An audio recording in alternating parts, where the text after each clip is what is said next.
Queridos amigos, sejam bem-vindos ao podcast Visão Espírita. Hoje vamos falar dos antecedentes do cristianismo, as religiões não cristãs, parte 5, o taoísmo. Nosso objetivo hoje é apresentar as principais características do taoísmo e nos próximos episódios vamos falar do confucionismo, do islamismo e do zoroastrismo, do shintoísmo e das religiões primais ou tribais. Taoísmo. A palavra taoísmo ou daoísmo é geralmente empregada para traduzir dois termos chineses distintos: Dao Jiao, que se refere aos ensinamentos ou religião do Dao, e Dao Jia, que se refere à escola do Dao, uma linha de pensamento filosófico chinês. Segundo a tradição, o taoísmo, onde Tao significa caminho, teve origem nas ideias do mestre chinês Lao Tse, o Velho Mestre, nascido entre 550 e 604 a.C. Contemporâneo de Confúcio, outro sábio chinês que iria desenvolver uma doutrina chamada confucionismo, Lao Tse pregava a necessidade de bondade no coração humano como condição de felicidade. A Bíblia do taoísmo é o Tao Te Ching, que prega a existência de três caminhos: o Tao, como o caminho da realidade íntima, ou seja, refere-se ao Criador, de onde brota a vida e ao qual toda a vida retorna. O Tao, como o caminho do universo, da norma, do ritmo da natureza, enfim. E também o Tao como o caminho da vida humana. No contexto taoísta, Tao pode ser entendido como o caminho inserido no espaço-tempo da vida, isto é, o local ou a ordem em que as coisas acontecem. Pode referir-se também ao mundo real em que a história humana se desenvolve. Daí ser algumas vezes nomeado como o Grande Tao. Neste aspecto teria, talvez, o sentido de existência humana, com as conotações morais que lhes são peculiares.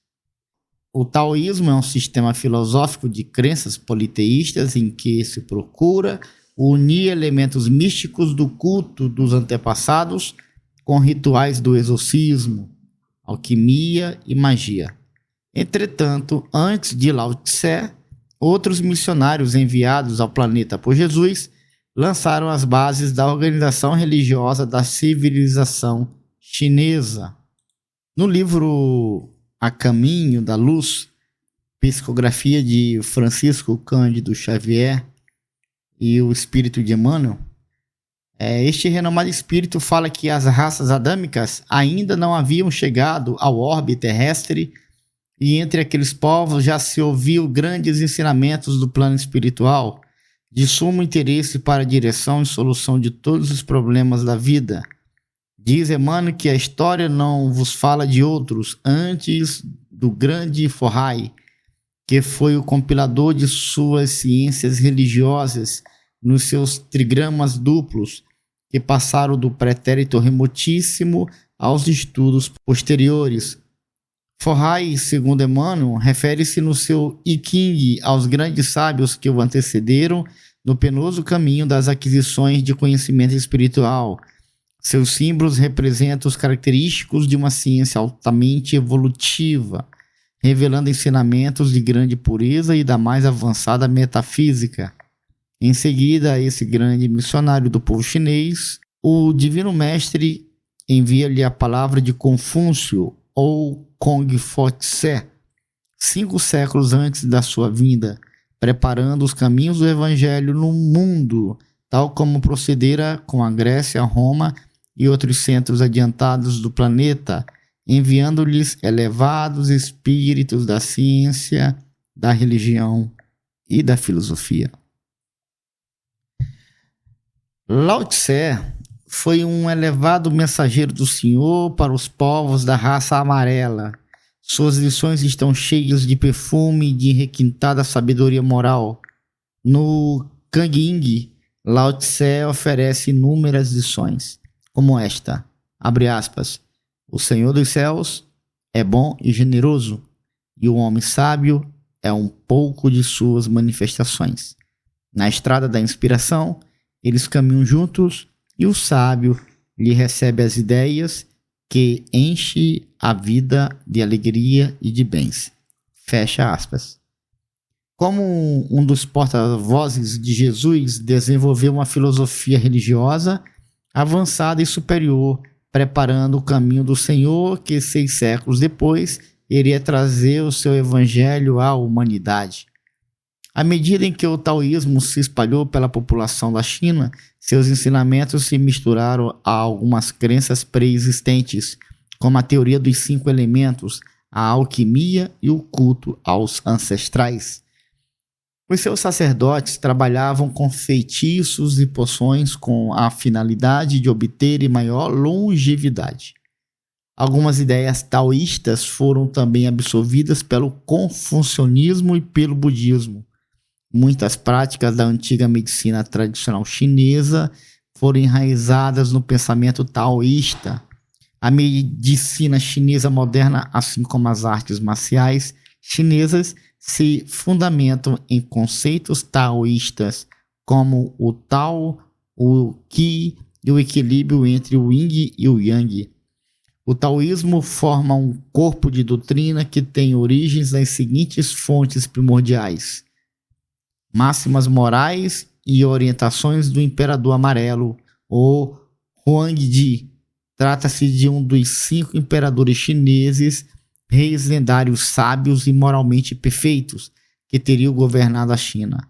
O Imperador Amarelo teria reinado de 2.698 anos antes de Cristo a 2.599 antes de Cristo. É considerado o ancestral de todos os chineses da etnia Han. Conta a tradição que desde criança Huangdi era muito perspicaz, dotado de uma inteligência fora do comum e capaz de estabelecer raciocínios avançados sobre os mais variados temas. Durante o seu reinado, Huangdi interessou-se especialmente pela saúde e pela condição humana, questionando os seus médicos sobre como a medicina era praticada. É considerado livro de aforismos místicos, o Tao Te Ching, cuja escrita é atribuída a Lao Tzu ou Lao Tse. Tao Te Ching ou Tao Te Ching, comumente traduzido pelo nome de O Livro do Caminho e da Sua Virtude. É um dos escritos chineses mais antigos e conhecidos. A tradição diz que o livro foi escrito em cerca de 600 anos antes de Cristo por um sábio que viveu na dinastia Zhou. Lao Tse é um livro de provérbios relacionados ao Tao, mas que acabou servindo de obra inspiradora para diversas religiões e filosofias, em especial o taoísmo e o budismo Chan, ou chinês, e sua versão japonesa Zen Budismo. Trabalhos do maior filósofo chinês Zhuangzi, ou Shang Tse, literalmente denominado Mestre Zhuang, que viveu no século IV a.C. Ele era da cidade de Meng, no estado de Song, hoje Shangqiu. A sua filosofia influenciou o desenvolvimento do budismo Chan, em chinês, e do budismo Zen, no japonês. Antigo I Ching, ou o livro das mudanças, ou das mutações, que é tido como uma fonte extra do taoísmo, assim como de práticas de divinação da China antiga. O I Ching é um texto clássico chinês composto de várias camadas que foram superpostas ao longo dos tempos. É um dos mais antigos e um dos únicos textos chineses que chegaram até os nossos dias. Qing, significando clássico, foi o nome dado por Confúcio à sua edição. Antes de Confúcio era chamado apenas de Yi, que tem origem no ideograma e é traduzido de muitas formas. No século XX, ficou conhecido no Ocidente como mudança ou mutação. O I Ching pode ser compreendido e estudado como um oráculo ou como um livro de sabedoria. Na própria China, é alvo de estudos diferenciados realizados por religiosos, eruditos e praticantes da filosofia de vida taoísta. O taoísmo tem significados diferentes no Ocidente. Pode ser entendido como uma escola de pensamento filosófico chinês fundamentada nos textos do Tao Te Ching atribuídos a Lao Tse e nos escritos de Chuang Tse. Também ele é aceito como um movimento religioso chinês que tem sua origem nos ensinos de Zhang Daoling, no final da dinastia Han, estruturado em seitas como o Zhengi, ou ortodoxa, ou Konzen, ou realidade completa. Também ele é visto como uma manifestação da tradição religiosa chinesa, mas de caráter popular, em que se integram elementos do taoísmo, do confucionismo e do budismo. Portanto, o taoísmo é de natureza politeísta, daí as igrejas taoístas possuírem panteões de divindade, incluindo Lao Zi, Zhang Daoling, o Imperador Amarelo, o Imperador Jade, Lei Gong, o Deus do Trovão e outros. As duas maiores igrejas taoístas da atualidade pertencem à seita Zhengi, evoluída de uma seita fundada por Zhang Daoling, e o taoísmo Kwazen, fundado por Wang Shoujiang. Nos próximos episódios, dando sequência aos antecedentes do cristianismo, vamos apresentar as principais características do confucionismo, do islamismo, do zoroastrismo, do shintoísmo e das religiões primais ou tribais. Muita paz a todos! E se você está curtindo, não esquece de nos seguir para conhecer novos conteúdos da doutrina espírita.